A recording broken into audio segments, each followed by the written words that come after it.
Good morning दोस्तों। हम Ramesh sir अपने इस यूट्यूब चैनल में आपका स्वागत करते हैं। अगर हमारी वीडियो आप लोगों को अच्छी लगती है तो लाइक, शेयर, सब्सक्राइब और कमेंट करें।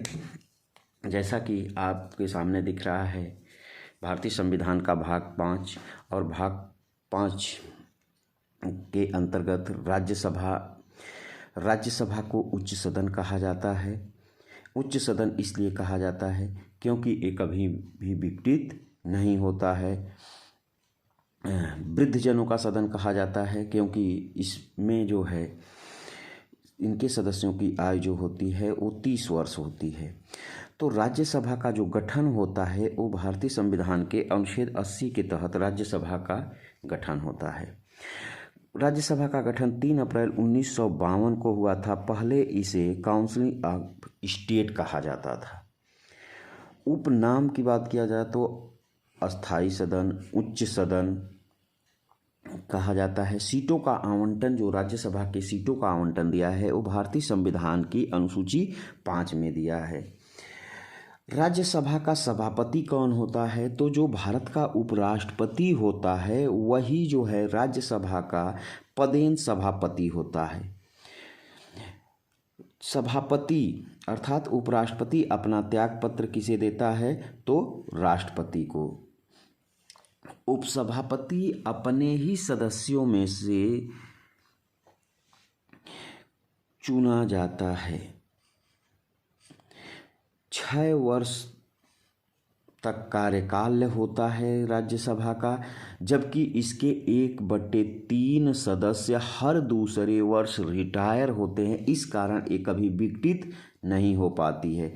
ये सदस्य जो है उपसभापति जो होते हैं ये अपना त्याग पत्र जो देंगे वो देंगे उपराष्ट्रपति को।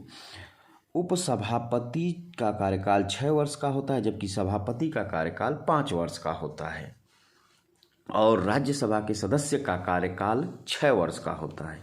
सदस्य देख लीजिए, तो सदस्यों की संख्या की बात किया जाए तो अधिकतम संख्या जो है 250 है, जबकि वर्तमान में 245 सदस्य ही हैं।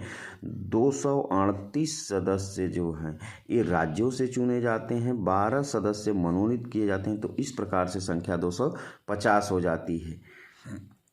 लेकिन वर्तमान समय में राज्यसभा के सदस्यों की संख्या 245 है। योग्यता का होती है तो योग्यता पहली तो आयु संबंधी योग्यता, तो राज्यसभा का सदस्य बनने के लिए आयु 30 वर्ष होनी चाहिए। भारत का नागरिक हो, पागल तथा दिवालिया न हो। चुनाव जो इनका होता है एकल संक्रमणीय मत द्वारा होता है। अनुपातिक प्रतिनिधित्व होता है। राज्य के विधानसभाओं के निर्वाचित सदस्य इनका निर्वाचन करते हैं। इनका निर्वाचन जो होता है वो अप्रत्यक्ष होता है। प्रत्यक्ष और अप्रत्यक्ष मत क्या होता है तो इसको जान लीजिए। अब जैसे राज्यसभा सदस्य हैं तो राज्यसभा सदस्य को जो है इनका चुनाव जो होता है वो चुनाव अप्रत्यक्ष होता है। अप्रत्यक्ष। अब अप्रत्यक्ष कैसे? जिसको डायरेक्ट जनता न चुनती हो उसके मत को अप्रत्यक्ष कहते हैं। अब जनता ने चुना विधानसभा सदस्य को, विधानसभा सदस्य ने चुना किसको? राज्यसभा को। तो जनता का वोट डायरेक्ट जो है कि राज्यसभा सदस्य के पास नहीं जाता है। जनता का वोट पहले विधानसभा सदस्य को जा रहा है, विधानसभा सदस्य जा करके जो है राज्यसभा सदस्य को चुन रहा है। तो ये अप्रत्यक्ष हो गया।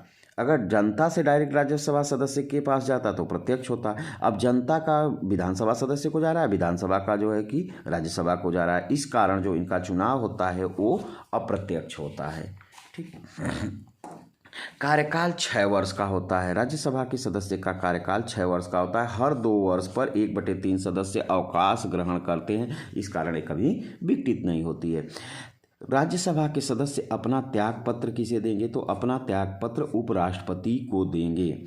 उपराष्ट्रपति ही राज्यसभा के पदेन सभापति होते हैं। ठीक। तो आप लोग इसको स्क्रीनशॉट ले लीजिए। पूरा सब मैटर एक साथ हो गया।